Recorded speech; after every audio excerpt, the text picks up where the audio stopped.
Kasi dahil may huli ang nagpandaw namin o nag-trap namin na tambasakan o mudskipper gamit ang bobo trap. So yan mga kasaya, yan nagsasabing mudskipper.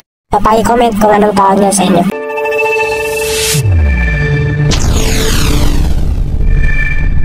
Okay, so yun mga kasoya, so hindi namin na barakong tawag sa amin, tambasakan. And sa Tagalog to, ang pangalan to is tambasakan. And then sa English, ang tawag nito sa kanila is mudskipper, no? Kumbaga sa putikan ba. Ang ginagawa na ang bahay nito or ang bahay nila is sa putikan, kung saan nagbubutas sila doon sa ilalim ng putikan. So ang ginawa namin is yung butas nila mismo ay actually naka-isip dito si Dutch Boy. Ay itong trap namin na teaming or bubo trap ay may mga butas to, dalawa.